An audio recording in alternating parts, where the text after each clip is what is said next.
नमस्कार दोस्तों, मैं रास बिहारी गिरी आप लोगों के बीच में लेकर आया हूं दो दिग्गजों को। साथ में आपके सपोर्ट में रहेंगे शिव शंकर सिंह जी।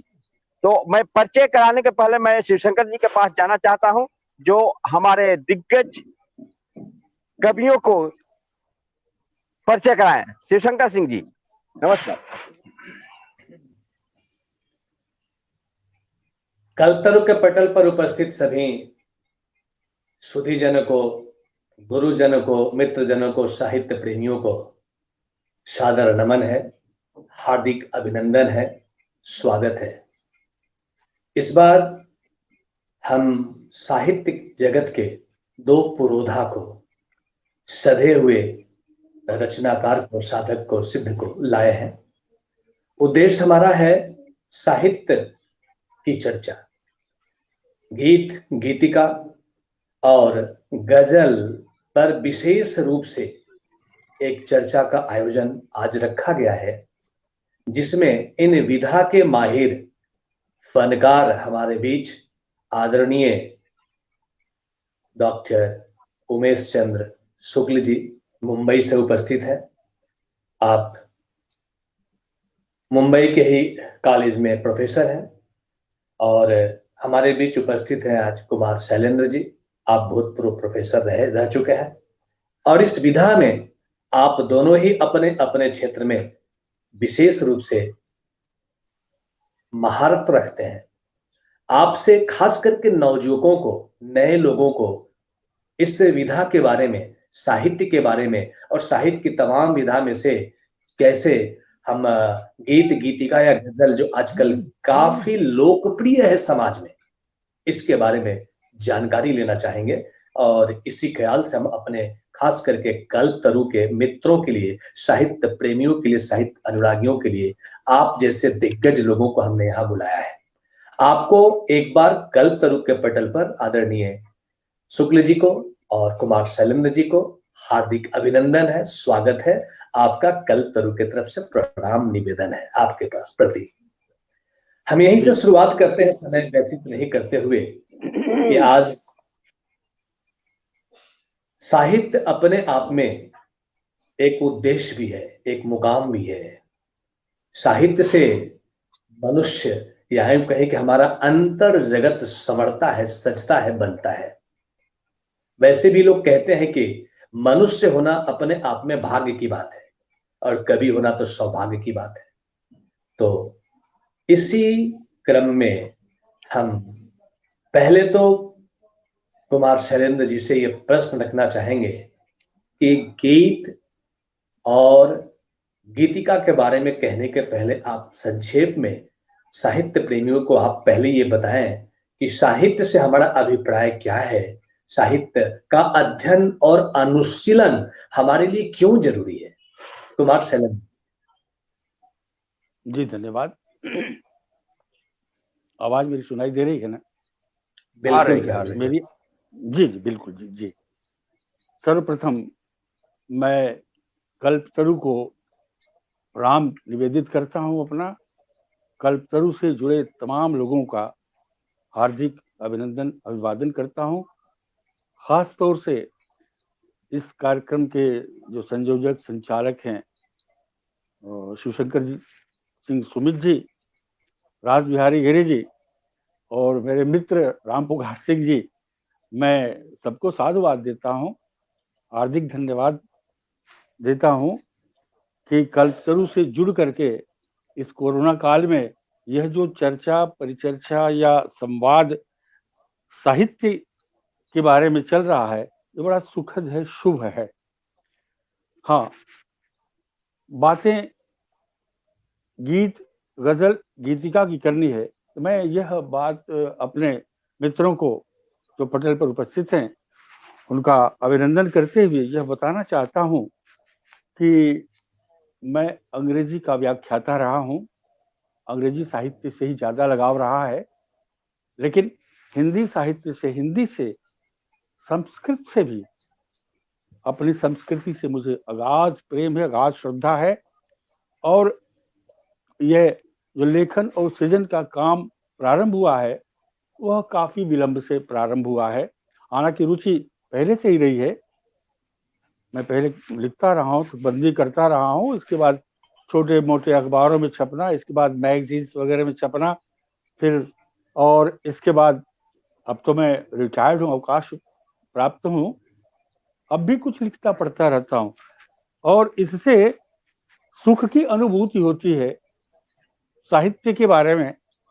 और यह कि आज का जो विषय रखा गया, मैंने निवेदन भी किया था, बात हुई थी, तो मैंने कहा था कि मैं कोई इसमें सिद्धहस्त ऐसा एक्सपर्ट नहीं हूं कि उस तरीके से मैं पूरा विश्लेषण करके गजल को अलग, गीत को अलग, गीतिका को अलग, रुबाई को अलग, इस प्रकार से लेकिन जो मैं अनुभव किया हूँ, अनुभव के आधार पर कुछ बातें आपके सामने जरूर रखना चाहूंगा जो मैंने अध्ययन किया इधर भी। ऐसा है कि ये चर्चा परिचर्चा के तौर पे है, संक्षिप्त में अपनी बात आप रखेंगे, फिर हम प्रोफेसर शुक्ल से भी पूछेंगे इसी विषय पर, और पार्ट वाइज हमारी ये चर्चा चलती रहेगी।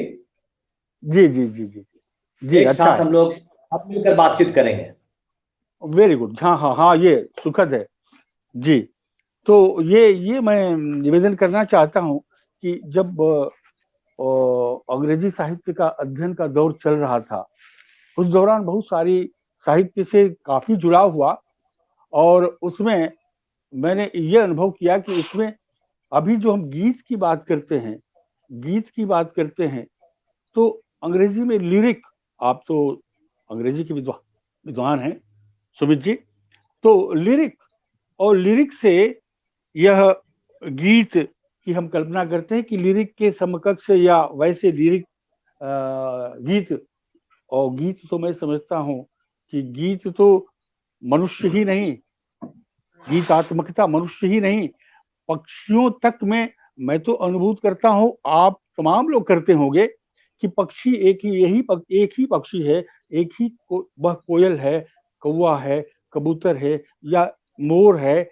अब वो अलग अलग भाषाओं में अलग अलग समय में बोलते हैं तो हमको पता लगता है कि नहीं इसमें गेयता कहाँ है, कहाँ क्रंदन है, कहाँ चीख है, कहाँ कष्ट है, कहाँ विषाद है, कहाँ उनकी संवेदना जागृत। पशु पक्षियों में भी इसके दर्शन होते हैं। संक्षेप में ये कहना चाहिए तो ये तो बिल्कुल स्वाभाविक है, मूल में है, प्रकृति में है, जीव की प्रकृति में है आनंद प्राप्त करना, और उसके विरुद्ध उसके अंतस में पीड़ा का आभास तो उसे भी होता ही है। हम आए दिन देखते हैं, हम जो नहीं समझते हैं अगर इस तरीके से समझने चेष्टा करें तो हम कुत्ते को देखें, बिल्ली को देखें, उसकी आवाज जब बदलती है तो लगता कि स्वर बदला है तो उसके आनंद में खलल आया है, सुख में खलल आया है, तो उसकी चीख हुई है तो वो अलग होती है पुकार। वैसे ही मनुष्य के अंदर गीतात्मकता, गीत के प्रति और कविता के प्रति, लय के प्रति, एक राग के प्रति अनुराग जो पैदा होता है, उससे उसको सुख की अनुभूति होती है। और यही है साहित्य का, मैं समझता हूं कि अर्थ भी यही है कि साहित्य उसको वह सुख प्रदान कर सके। परिस्थितियां चाहे जो हो, संघर्ष तो करना ही पड़ता है जीवन में, संघर्ष। तो ये मैं कह रहा था कि तो जब पढ़ रहे थे तो बहुत सारे कवियों को पढ़े, आपने पढ़ा और स्वीटेस्ट सॉन्ग्स और दोज टेल्स और सैडेस्ट थॉट, और ये हाँ आपको सुमित जी मुझे याद आ रहा है इसलिए कह रहा हूँ कि मैं जब शुक्ल जी जी और देखिए आज आपसे आमने सामने बात हो रही है और मैं समझता हूँ कि अगर चाहे तो कल ही बिल्कुल रूबरू बात होगी। मैं निकल रहा हूँ, यहाँ कार्यक्रम समाप्त होगा, इसके बाद आप ही तक आ रहा हूँ जी। अच्छा, बॉम्बे आपका स्वागत है जी, आप बम्बई आइए, स्वागत है आपका। Tomorrow I am reaching there yes.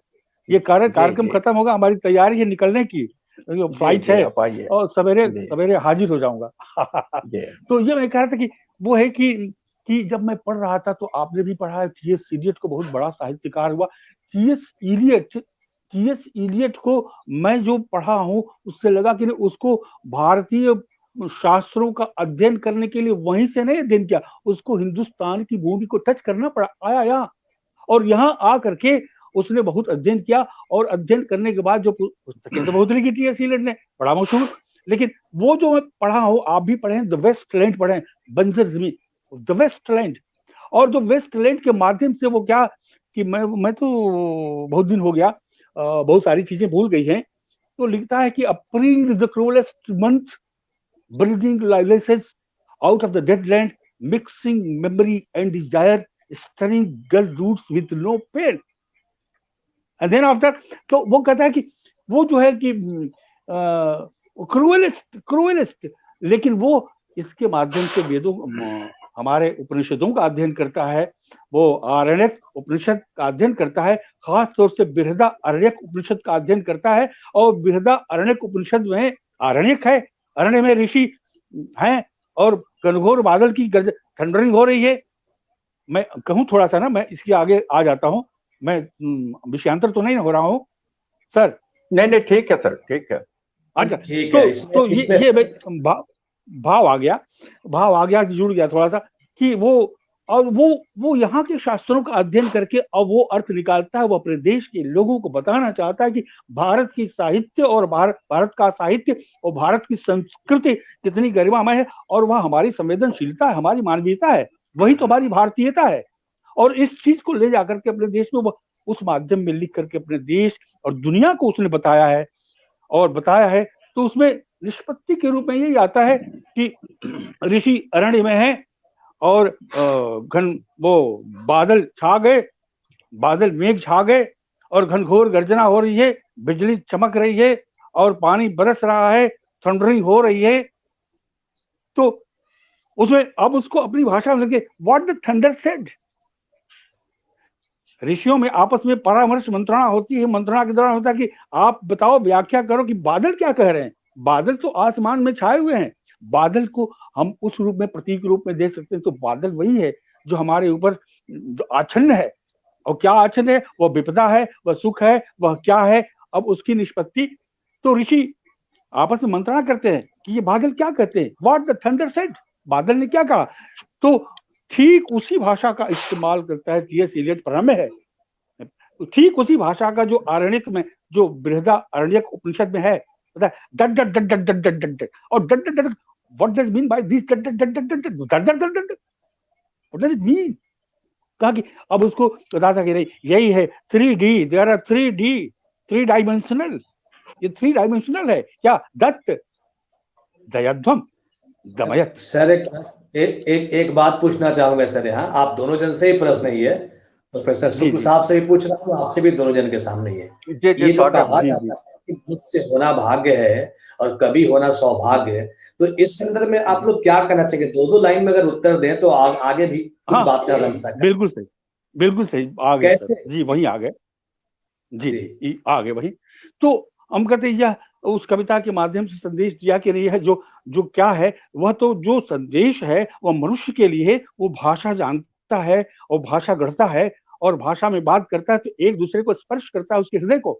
और उस अरण्य के माध्यम से होता है कि दत्त, दयध्वम, दमयत, यह मनुष्य के जीवन का मूल तत्व है कि उसके अंदर यह भाव है, दत्त देना, समर्पित कर देना, टू सरेंडर, दयध्वम दया करना, और दमयत टू कंट्रोल। तो यही मनुष्य जीवन है कि अगर उसके अंदर ये 3 प्रवृत्तियां हैं, देने का भाव है, समर्पण का भाव है, और दयध्वम दया का भाव है, और दमयत और सेल्फ कंट्रोल का भाव है, तो ये अगर उसके अंदर भाव है, यही मानवीयता है, और इसी का हम सृजन कर पाते हैं, तो वही तो साहित्य है, वही साहित्य है। और वही साहित्य जब तरल होता है तो वह कविता काव्यमय हो जाता है, वह रस की फुहार हो जाती है, वह लोगों को में स्पंदन भरता है। तो यह साहित्य से कल्याण का ही, व्यक्ति का कल्याण, और उसके भीतर ये अंतर्निहित हो जाए ये सारे भाव, तो जगत का कल्याण संभव है। तो साहित्य का मूल उद्देश्य यही है कि यह जगत का कल्याण हो, मनुष्य के अंदर वह चेतना जागृत हो कि वह उसके अंदर प्रेम और समर्पण और त्याग का भाव बना रहे। मैं समझता हूं कि साहित्य का मूल तो यही है। और यह अब इसको हम विभक्त करके जिन श्रेणियों में रख दें, साहित्य को किन किन श्रेणियों में रखते हैं, यह तो मनुष्य के ऊपर निर्भर करता है। वह समाज के अनुरूप क्या आवश्यकता है, कालानुरूप होता है, काल के हिसाब से हम उसको साहित्य की विभिन्न धाराओं में विभक्त करके हम आनंद प्रदान करते। कोशिश तो आनंद प्रदान करने की होती है साहित्य में, लेकिन वो उससे वह कष्ट भी दे सकता है। जब हम सत्य साहित्य नहीं सृजन करेंगे तो उससे व्यक्ति को कष्ट भी हो सकता है। मानव कल्याण में यह स्थिति ठीक नहीं होती, लेकिन उद्देश्य इसका यही है, साहित्य का उद्देश्य। जी, तो मेरे विचार में तो यही आता है। जी जी, फिर आपके पास सर आएंगे। आप थोड़ा सा आपका कोई प्रश्न था शिवशंकर जी? हाँ सर। हाँ बोलिए, आप कोई सवाल करने वाले थे? जी, मैं सवाल आपसे ही है, शुक्ल से, कि आप शैलेंद्र जी बता रहे थे, मेरा तो एक प्रश्न ये था कि कवि होना सौभाग्य की बात जो हम लोग कहते हैं या सुना जाता है, तो कैसे, एक प्रश्न ये कि आप बताएं कि सौभाग्य किसमें क्या बात है और कवि कैसे सौभाग्यवान होता है? देखिए, अभी जो शैलेंद्र जी जो चर्चा कर रहे थे दरअसल गीत के संदर्भ में, तो आप इस बात को जानिएगा, क्योंकि हम आयातित विचारों को लेकर के, लिरिक लेकर के जो है, दरअसल हमारे यहाँ जब आधुनिक साहित्य की शुरुआत होती है तो उससे जोड़ते हैं, जबकि गीत की भूमिका या गीत हमारे यहाँ वेदों में है। ढौ शांति अंतरिक्ष, शांति पृथ्वी, शांति राप, शांति औषधय, शांति वनस्पति। तो यहाँ जो प्रकृति की जो आराधना हम कर रहे हैं, तो सारे प्रकृति की आराधना में मूल क्या है, वहां जो ऋचाएं हैं, जब वो आपके सामने देख लीजिए, जब इनका उच्चारण किया जाता है उस समय जो पंडित जी लोगों की उंगलियां जो चलती है वो रिदम है। ठीक है, तो यहाँ जो है, जो अपनी चर्चा चल रही है और साहित्य की बात के, साहित्य करता क्या, तो साहित्य हमेशा जो हमें ऊर्ध्वगामी बनाता है, प्रकृति से जोड़ता है। निश्चित तौर पे जान लीजिए कि साहित्यकार होना बड़े सौभाग्य की बात है, क्योंकि साहित्यकार जो है मनुष्य को मनुष्य होने की कसौटी देता है, उसे ये बताता है कि तुम्हारी जो संवेदना है कितनी मुखर है, कैसे तुम उसमें जीवन जी सकते हो। और गीत और गीतिका की जो चर्चा चल रही है, दरअसल क्या है कि स्वतः आत्मा की जो कोमल भावनाएं होती है वो उद्भुत भाव तो गीत है, लेकिन जब गीतिका के पास जब हम जाते हैं तो गीतिका के साथ क्या है कि उसका अपना एक छंद शास्त्र है, उसका व्याकरण है। ये कह लीजिए कि गीतिका, और जो विषय मेरा है गजल, अगर हिंदी का कोई वो जो टक्कर लेता है गजल से तो वो गीतिका है। तो हमें किसी बाहरी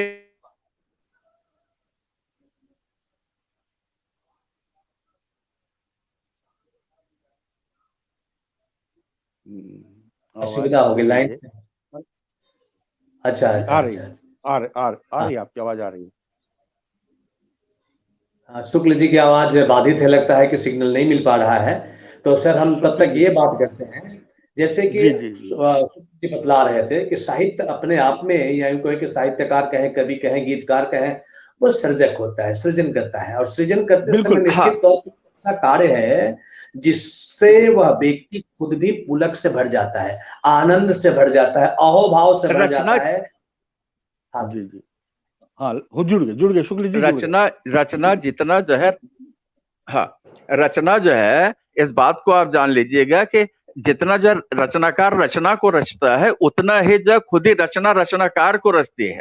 और जो साहित्य की चर्चा चलती थी, साहित्येन भाव स साहित्य समाहितम जक्ष स साहित्यम, कि वो जो है समाहित कर ले, किसको समाहित कर ले, श्रोता को, जो विस्तृत समाज है उसको अपने में समाहित कर ले, वही साहित्य है। और वो हमारे मन के अंतर कोमल भावों को जो है वो जागृत करके स्वतः हम उसमें अप्लावित होने लगे, रसिक होने लगे, वो गीत है, वो साहित्य है।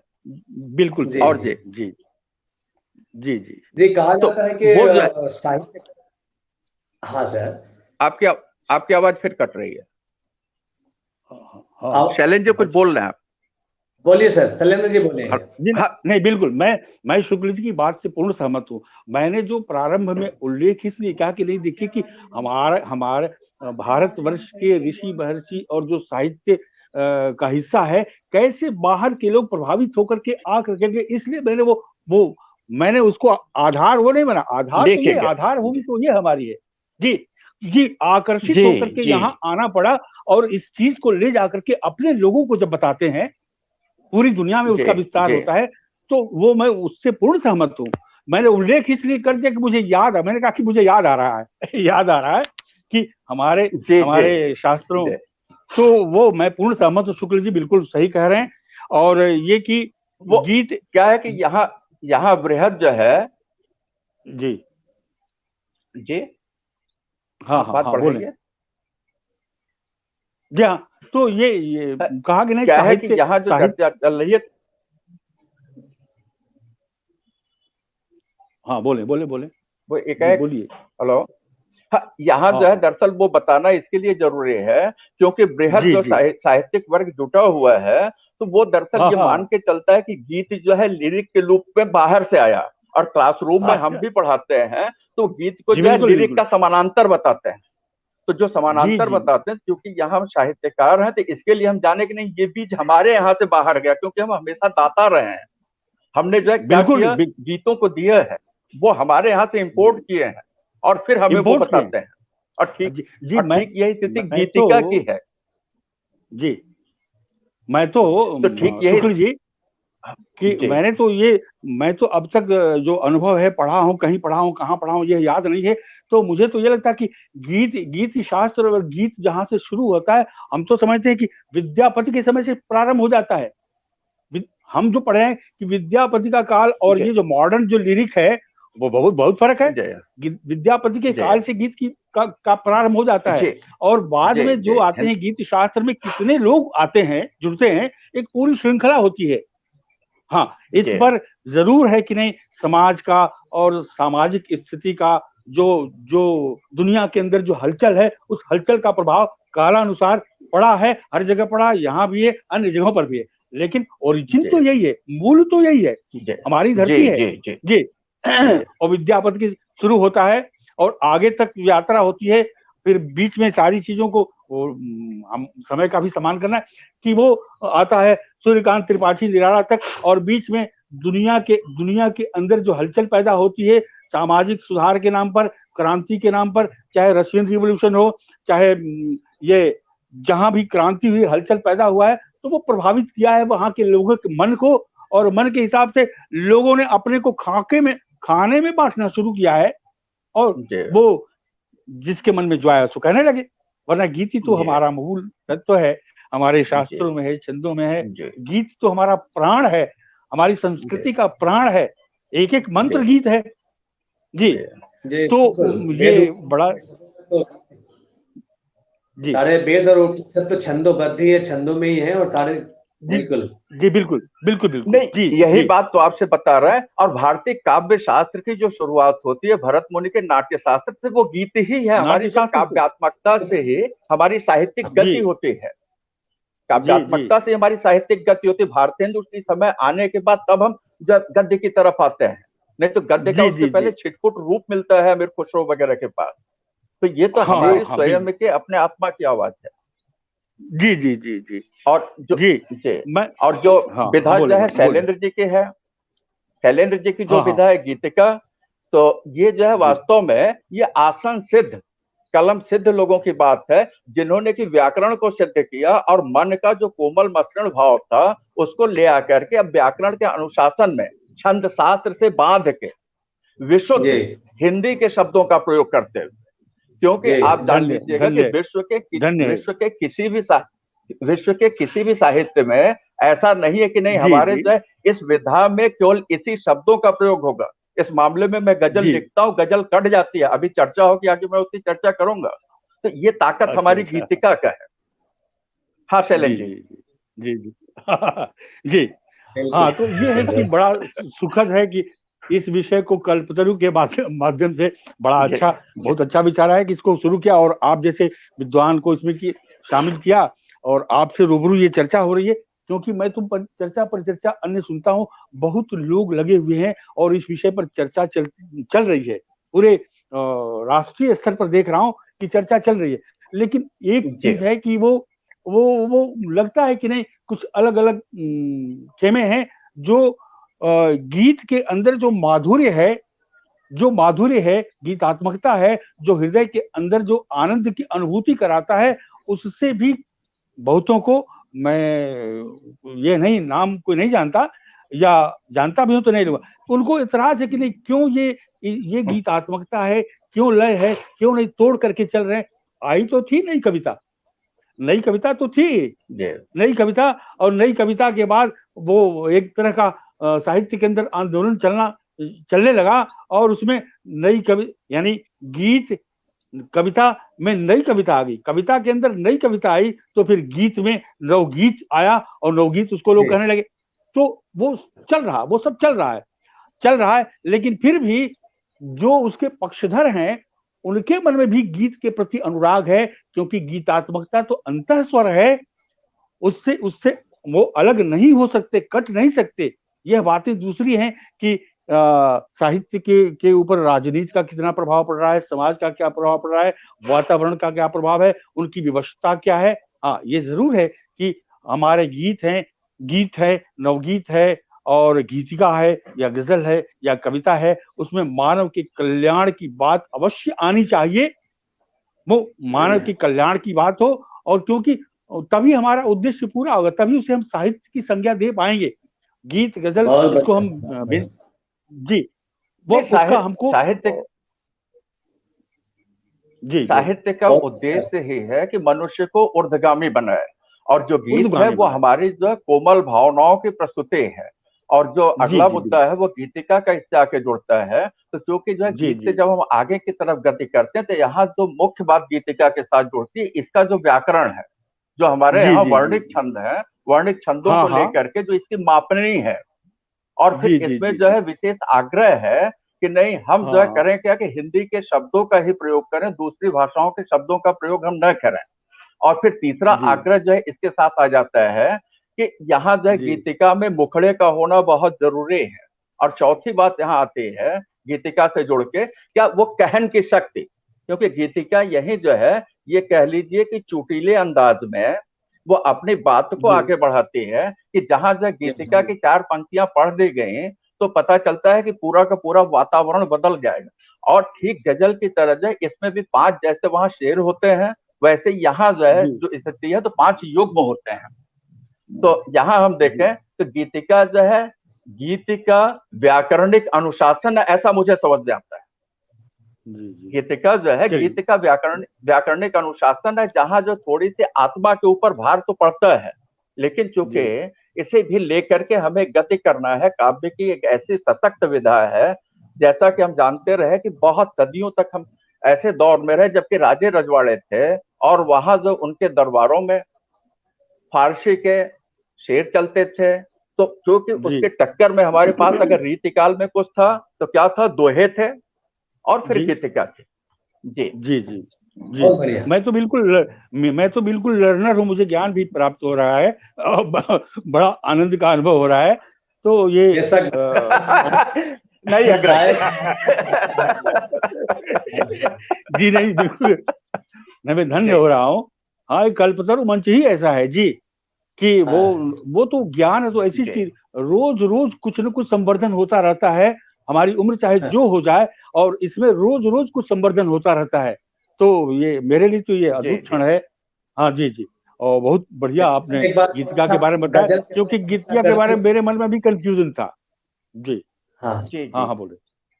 जैसे नहीं, बहुत कुछ गीत और गीतिका के बारे में डॉक्टर उमेश चंद्र शुक्ल जी ने दिया, हमें बताया, और निश्चित तौर पर उससे काफी बहुत चीजें जो अस्पष्ट थी आज आपकी चर्चा से स्पष्टता भी हमें मिली है। लेकिन सर इसके साथ आप आज का हमारा करीब आधे घंटा का समय हमारा निकल चुका है, और गजल के बारे में एक बार हम लोग चर्चा कर लें और फिर अंत में ऐसा करेंगे कि हम लोग एक बार अपनी बात को उपसंहार के तौर पर फिर समेट लेंगे। तो अब प्रोफेसर उमेश चंद्र शुक्ल जी से आग्रह करता हूँ कि गजल क्या है सर, और गजल का स्वरूप क्या है, विशेषताएं क्या है, तथा गजल का और एक कहे कि हिंदी और उर्दू का क्या संपर्क संबंध है, गजल को आज किस रूप में देखा जा रहा है, उसका इतिहास क्या रहा, जो भी संक्षिप्त में हो सकता है आप हमें बताने की चेष्टा करें, और विधान क्या है, इसको कैसे लोग लिखे, कैसे लिखने की चेष्टा कर रहे हैं। तो जहां तक संभव हो सके उन लोगों को ध्यान में रखते हुए जो नए हैं, जो गजल के प्रति खास करके हिंदी वालों का भी गजल के प्रति झुकान है। एक जगह दिखाई पड़ रहा है, कुछ लोग कहते हैं उर्दू गजल, कुछ लोग कहते हैं हिंदी गजल। ये दरअसल क्या चीज है, उर्दू गजल क्या हुआ तो फिर हिंदी गजल क्या है, क्या ऐसा विभाजन की कोई आवश्यकता है क्या? तमाम उन बिंदुओं को जो आपको लगता है ये बताना या इस पर प्रकाश डालना आवश्यक है, आपसे अनुरोध है, आग्रह है, सादर निवेदन है, प्रकाश डालते हुए और अपने 1-2 गजल भी आप सुनाएं। फिर शैलेंद्र जी से भी अनुरोध होगा कि अब अपनी गीतिका या गीत से भी कुछ सुनाएं। आइए प्रोफेसर। जी बिल्कुल हाँ, गजल के बारे में शुक्ल जी। मित्रों, जब भी गजल की चर्चा चलती है तो हमें लगता है कि वो कोई ऐसा भावलोक है जहां जाकर के हम हिंदी वालों को जो कमतर गिना जाता। सबसे पहले आप इसके इतिहास के पास जाएं तो गजल जो है हमारे यहाँ की नहीं, मतलब उर्दू की नहीं है, उर्दू जुबान की गजल नहीं है। और उर्दू जुबान में जो गजल कही जा रही है, तो आप ये जानिए कि गजल की उत्पत्ति हुई है अरब में, अरब के रेगिस्तान में। ये जो गजाला नामक स्थान विशेष था, या कहते हैं कि गजल नाम का एक व्यक्ति था जो कि किसी भी बातों को बड़े ही कशीदाकारी से, कलात्मक ढंग से वो हमारे सामने प्रस्तुत कर देता था। और उसकी जो कलात्मकता थी, उसकी जो पच्चीकारी थी, वो लोगों के बीच में बहुत जो है चर्चित होने लगी। समय के साथ वो जो बातें कहता था, वो क्या करता था, वो उसकी बातों में सही बात यह है कि वो औरतें की बातें करता था, औरतों के विषय में बातें करता था। मतलब इस जिसको आप कह लीजिए इश्क हकीकी। और एक शब्द जो इश्क मिजाजी पड़ता है, मतलब गजल जो कि समय कम है, इसके लिए थोड़े समय में आगे लेके आपको जाएंगे। तो अरब में ये बहुत फली फूली नहीं, लेकिन होता क्या है कि आज का जो ईरान है, फारस में जब ये गजल आती है, तो सही बात है कि फारस में उस समय जो गजलें लिखी जा रही थी, मुसलसल गजल लिखी जा रही थी। जैसे हमारे यहाँ पूरे गीत लिखे जाते हैं, या गीतिका लिखी जाती है, या बिल्कुल मतलब खंडकाव्य वगैरह तो बड़ी बात है। तो यहाँ जब मुसलसल गजल लिखे जाते हैं, तो सही बात यह है कि उन्होंने शॉर्टकट में अपने आराम के लिए उन्होंने किया क्या कि अरब से आई हुई गजल या गजाला के उस व्यक्ति के द्वारा जो गुनगुनाया जा रहा था, अपनी बातों को पच्चीकारी करके रखा जा रहा था।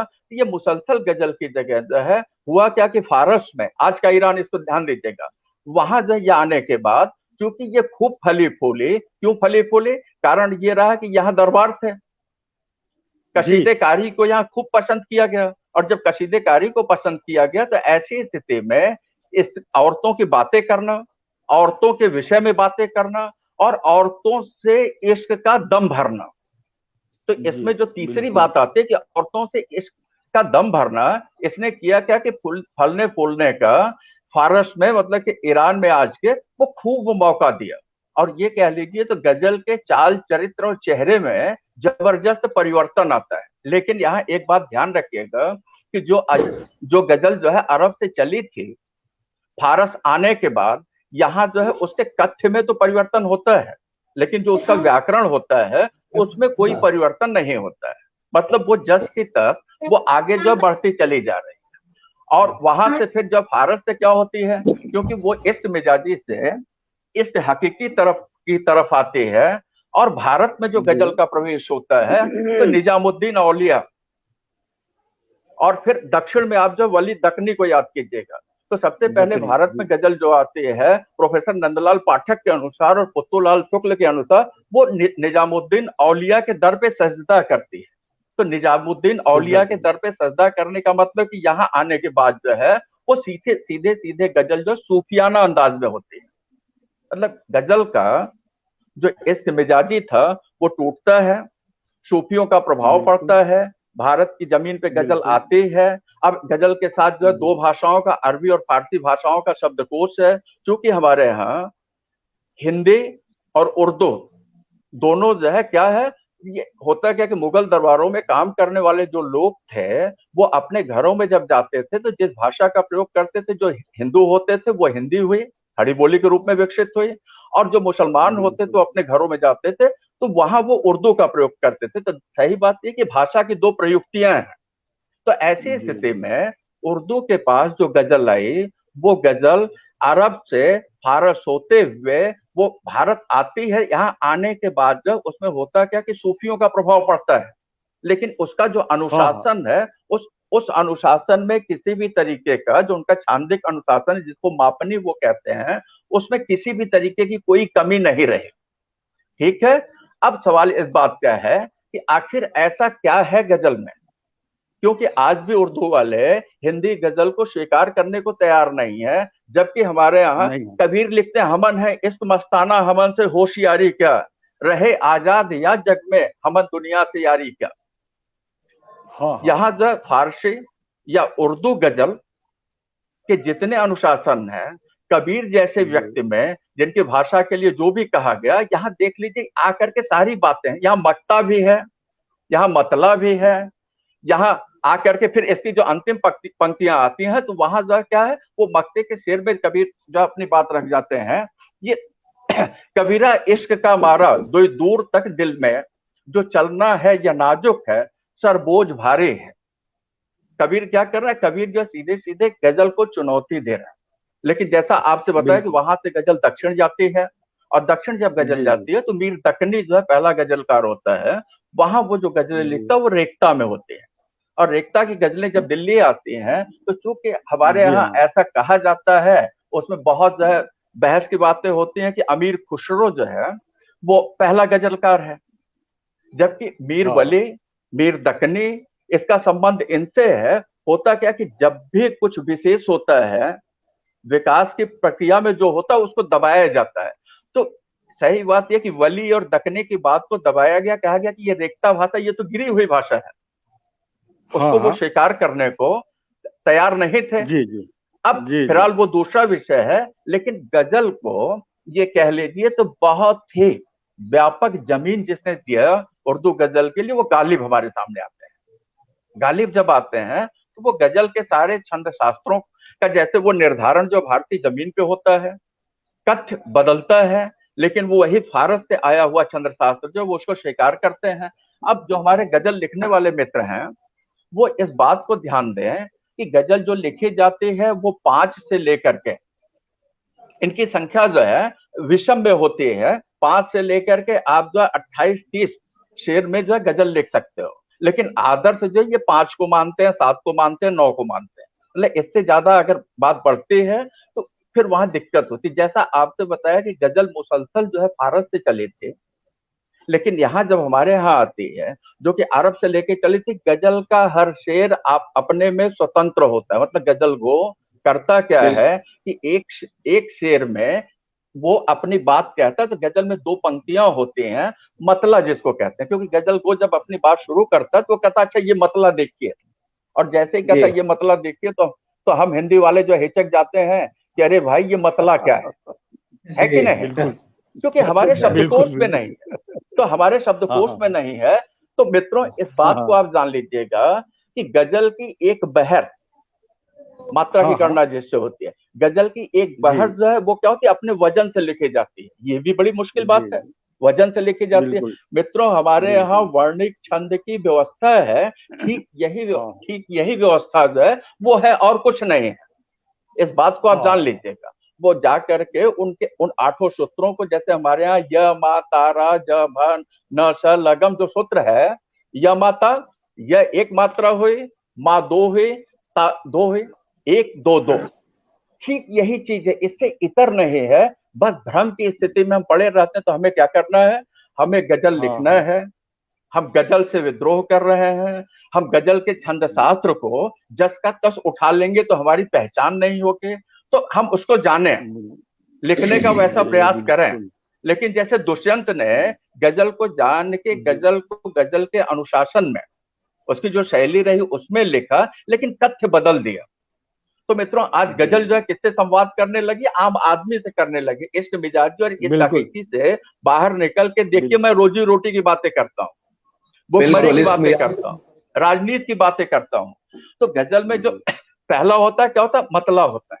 फिर दूसरी बात आती है कि अगर मतला बहुत अच्छा हो और उस मतले के साथ जो है हो क्या कि दूसरा जो मतला फिर आरंभिक जो वो दोहरा दिया जाए, तो उसको हुस्ने मतला के नाम से जानते हैं। फिलहाल जब वो कसीदाकारी, वो पच्चीकारी जो हमें करने की जरूरत नहीं है, क्योंकि गीतिका में जैसे मुखड़ा होता है, गीत में जैसे मुखड़ा होता है, ठीक वैसे ही हमें मतला बहुत अच्छा बनाना पड़ेगा। क्योंकि मतला के अनुसार ही होता क्या है कि आगे गजल जो कैसे जाएगी वो दिशा तय करती है।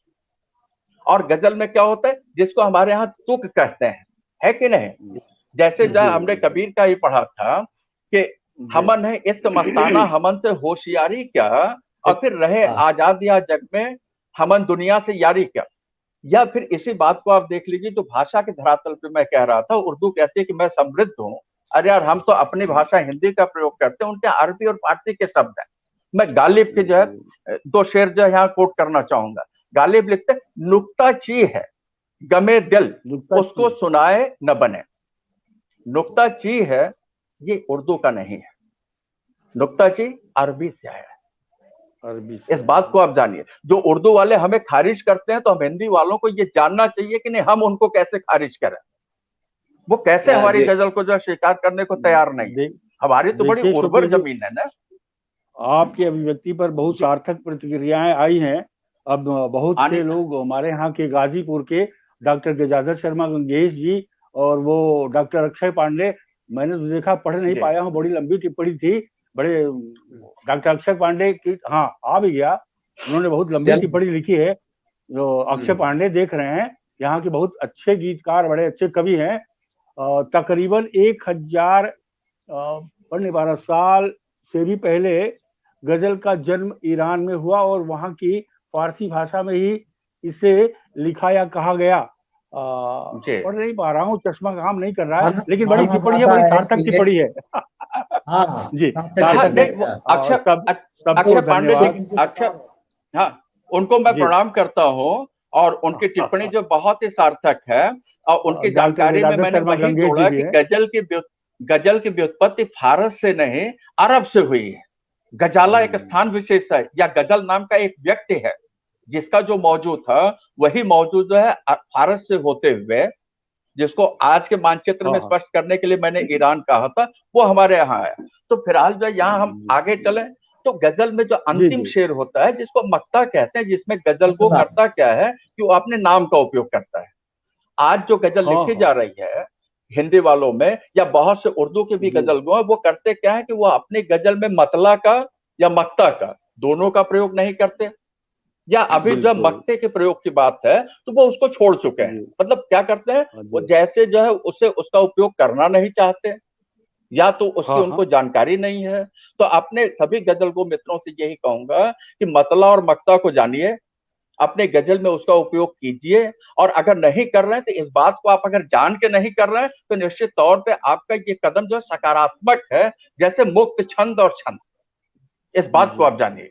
मतलब कि क्या है, जी ये जी जो संघर्ष की सी स्थिति है।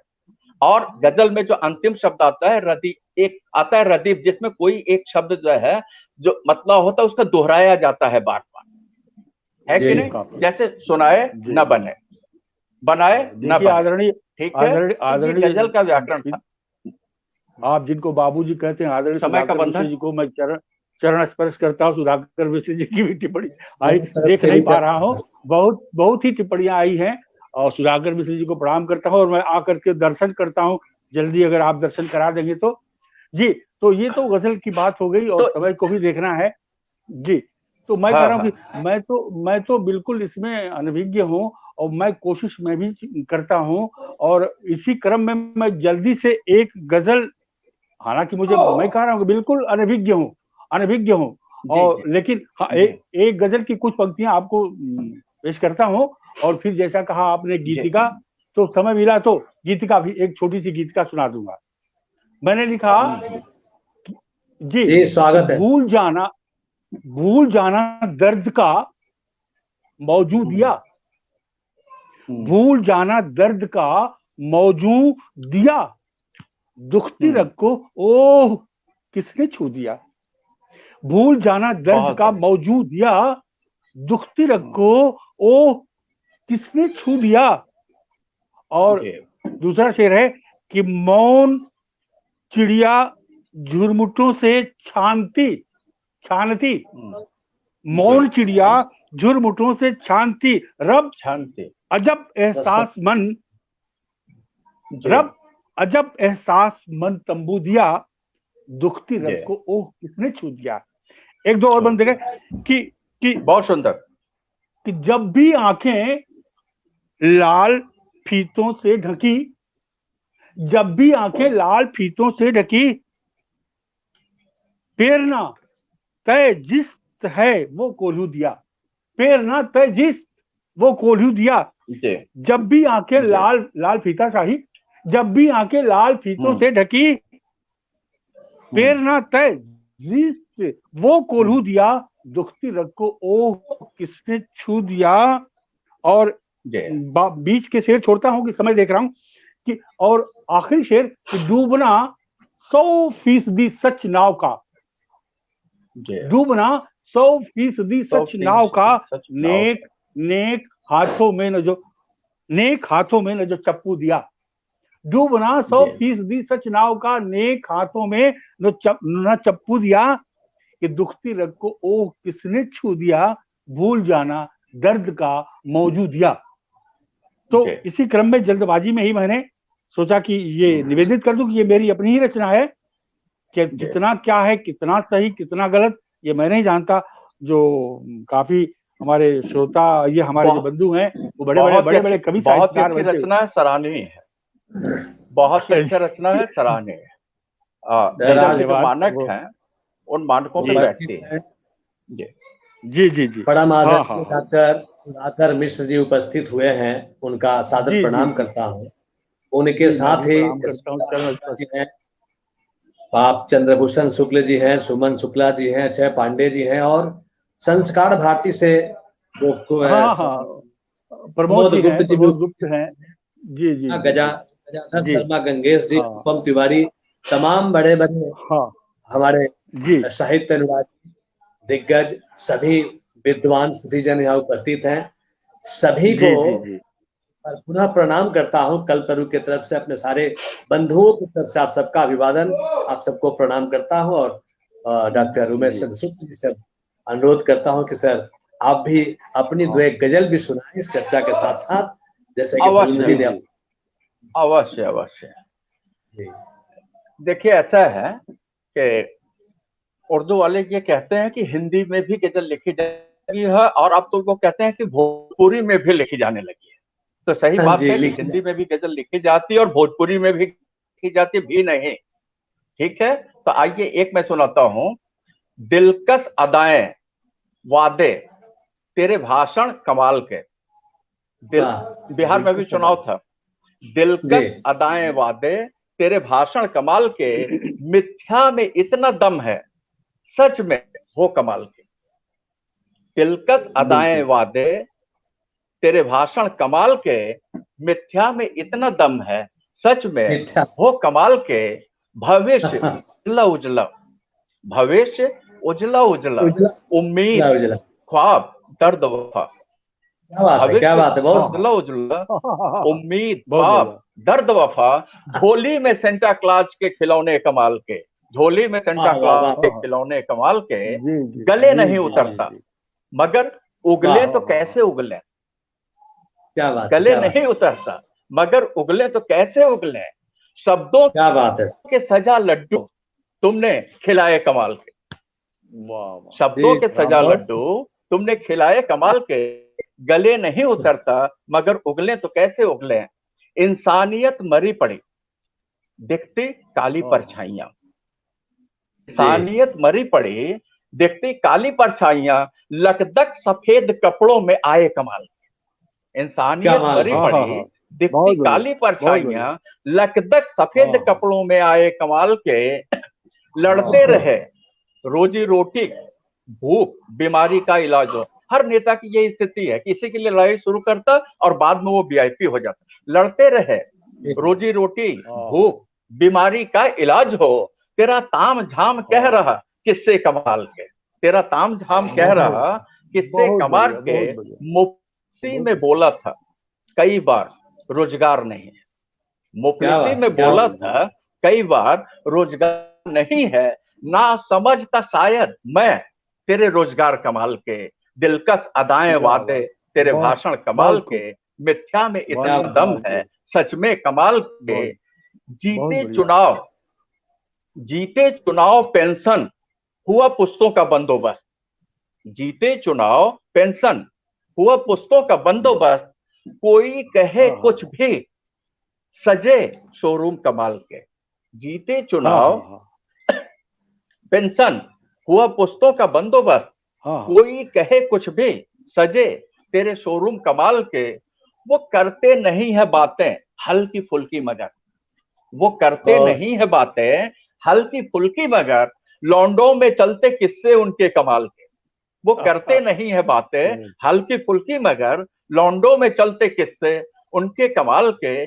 सर पर है हाथ माँ बाप बुजुर्गों की दुआओं का। क्या बात है, क्या बात है, बहुत खूब। सर पर है हाथ माँ बाप बुजुर्गों की दुआओं का, मिटाने के लिए हंसते दिखाते कमाल के, मिटाने के लिए हंसते करतब दिखाते कमाल के, इंसानियत मरी पड़ी दिखती काली परछाइयां, लगदक सफेद कपड़ों में आए कमाल के। मक्ते का शेर देखिएगा, सियासत के गलियारे में हर कोई साफ पाक, सियासत के गलियारे में हर कोई साफ पाक, उमेश खोजता है सपने तुमने दिखाए कमाल के, उमेश खोजता है सपने तुमने दिखाए कमाल क्या बात है, दिलकश अदाएं वादे तेरे भाषण कमाल के, मिथ्या में इतना दम है सच में हो कमाल के। गजब का देखिए, कल नीतीश कुमार जी ने जो है भावनात्मक अपील की है कि नहीं, पूरा जो है अभी अमला लगा हुआ है, 18 मिनिस्टर वहां डटे हैं। शुक्र जी, बहुत सारे लोगों की टिप्पणियां आई है आपकी इस प्रस्तुति पर, और उसमें हमारे, मैं देख रहा हूँ कि मेरे यहाँ के काफी लोग हैं, डॉक्टर गजाधर शर्मा गंगेश, अक्षय पांडे, वो मिश्र जी, आदरणीय हाँ, बहुत सारे लोगों ने, और नगेंद्र दुबे, अक्षय पांडे, और वो डॉक्टर गजाधर शर्मा गंगेश, बहुत सारे लोग हैं। मुझे देखने में भी दिक्कत हो रही है, पढ़ नहीं पा रहा हूँ जी। हाँ बिल्कुल उमेश जी हैं, बिल्कुल सारे लोग हैं जी। राज बिहारी जी, हाँ राज बिहारी जी, चेन्नई से राम पुकार सिंह जी थे, अभी बड़ी टिप्पणी की हैं, आपको सादर प्रणाम। जी। हाँ, तो आइए एक भोजपुरी का सुना दें, क्योंकि राज पाबंदी बोल रहे हैं, छोटी हो जाए, भोजपुरी हो ही हो, भोजपुरी बिना कुछ पूरा ना हो। तू अपने पटल पे बोलोले रहला तो वही समय हमरे समझ में आल कि नहीं, हमें जो ना 1.25 घंटा का भोजपुरी के तैयार रखे के होई, काहे लिए कि तोरे जैसन क्यों भेटा जाई तो का करब। हाँ तो मित्रों, आइए जो भोजपुरी में एक गजल सुनाते हैं।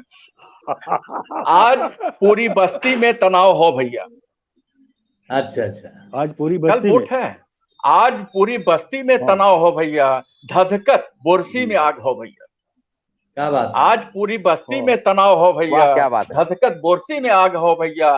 दिल्ली में शायद ठीक नहीं हो, दिल्ली में शायद कुछ ठीक नहीं हो, आयल सर पर चुनाव हो भैया। आज पूरी बस्ती में तनाव हो भैया, धधकत बोरसी में अलाव हो भैया। सूट बूट धारे बड़की गाड़िन करेला हो, सूट बूट धारे बड़की गाड़िन करेला हो, पोस्टर बैनर राइफल का बहाव हो भैया। आज पूरी बस्ती में तनाव हो भैया, धधकत बोरसी में अलाव हो भैया। भूख प्यास का मत मांगे, भूख प्यास बाढ़ महामारी का चर्चा मत करें, भूख प्यास बाढ़ महामारी का चर्चा मत करें। याद सबके पिछला चुनाव हो भैया, धधकत बोरसी में अलाव हो भैया। घोषणा वैक्सीन, कोरोना वैक्सीन के कोरोना वैक्सीन देवे के घोषणा कैले, कोरोना वैक्सीन के देवे के घोषणा कैले। रोजी रोटी और सुरक्षा लाइलाज हो भैया, कोरोना वैक्सीन देवे के घोषणा कैले, रोजी रोटी सुरक्षा लाइलाज हो भैया। नाग सापन का जुलूस, मकते कैसे, नाग सापन का जुलूस घूमे गांव गांव शहर बस्ती, नाग सापन का जुलूस घूमे गांव गांव शहर बस्ती। उमेश खारे पानी का उल्टा बहाव हो भैया, आज पूरी बस्ती में तनाव हो भैया, धधकत बोरसी में अलाव हो भैया, धधकत बोरसी में अलाव हो भैया। सभी को प्रणाम करता हूँ, और शिवशंकर सिंह जी और राज बिहारी जी कार्यक्रम आगे हार्दिक धन्यवाद, आपने बुलाया, बहुत अच्छा लगा, बड़ी सकारात्मक चर्चा रही। बहुत बहुत आभार सर, पुनः एक बार प्रणाम आपको, कुमार शैलेंद्र जी को प्रणाम। बहुत सुंदर। आप लोगों के यहाँ उपस्थित होने से कल्प तरु का मान कई गुना बढ़ जाता है, इस बार भी बढ़ा। लेकिन काव्य पाठ के अलावा आज जो जिस तरह से चर्चा और परिचर्चा हुआ, और जिसमें 2 हमारे दिग्गज उपस्थित हुए, इससे निश्चित तौर पे हमें अपने आप को ऊर्जा से भरने का सुअवसर प्राप्त किया आप लोगों ने, और हमें मार्गदर्शन दिया, हमारे साहित्य प्रेमियों को, पाठकों को, सुधीजनों को। और खास करके बड़ी बात तो ये है कि इस चर्चा में खुद अपने आप में एक स्कूल कहे जा सकते हैं, विद्यालय, विश्वविद्यालय कहे जा सकने वाले ऐसे ऐसे महारथी और विद्वान लोग शामिल हुए, जैसे कि डॉक्टर सुधाकर मिश्र जी हमारे यहाँ उपस्थित हुए। और इन तमाम बड़े लोगों का जो अपने आप में एक संस्था है कहा जा सकता है, इससे कई गुना मान कल्पतरू का बढ़ा, हिंदी का बढ़ा। और निश्चित रूप से उम्मीद करते हैं कि आने वाले दिनों में जब कभी भी हमारे कल्पतरू से या धरोहर पे आपको पुकारेंगे, उम्मीद करते हैं कि आप अपना आशीर्वाद देने के लिए हमें आप अवश्य उपस्थित होंगे। साथ में है हमारे धरोहर से और कल्पतरू के अन्यतम सदस्य और विशेष रूप से सक्रिय रहने वाले रास बिहारी गिरी जी, उनके सहयोग के बगैर यह कार्यक्रम संभव नहीं होता। स्ट्रीम यार्ड से लेकर के लोगों को संयोजन करने तक सारा दायित्व, पोस्टर बनाने से लेकर के सारा दायित्व इनका होता है। बीच में मेरी भूमिका बहुत ही कम है, बस मुफ्त में मैं तालियां बटोर ले जाता हूं, लेकिन सारा काम रास बिहारी जी करते हैं। पुनः एक बार आप सबको प्रणाम करता हूं और रास बिहारी जी से भी अनुरोध करता हूं कि 2 शब्द कहें और कार्यक्रम का हो गया उसके बाद दास बिहारी। नमस्कार। सबसे बड़ी बात है कि आज मैं बैकग्राउंड में रहते हुए इतना जानकारी मिली और मुझे लगा कि ऐसे प्रोग्रामों में मैं बैकग्राउंड में रहकर ही सुनूं तो बहुत कुछ जानकारी मिलती है। तो धन्यवाद सभी जितने लोग जुड़े हैं उनको, और साथ में हमारे तीनों दिग्गजों को बहुत बहुत धन्यवाद। और आज के प्रोग्राम समय की सीमा की वजह से यहीं पे समापन किया जाए, और मैं शिवशंकर जी से बोलूंगा कि धन्यवाद ज्ञापन करें।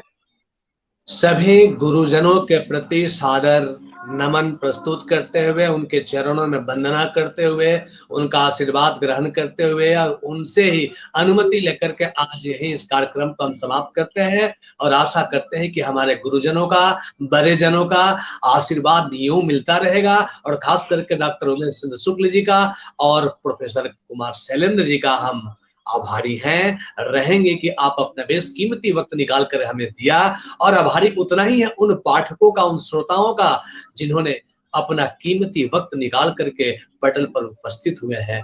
पुनः पुनः आप सबको कोटि नमन, आदर, धन्यवाद ज्ञापन करता हूं और यही कार्यक्रम समापन की घोषणा करता हूं। उम्मीद करता हूं कि आने वाले दिन में भी आप स्वस्थ रहें, सुखी रहें। परमात्मा से यही प्रार्थना करता हूं कि आप सबको निरोग रखें, सुख।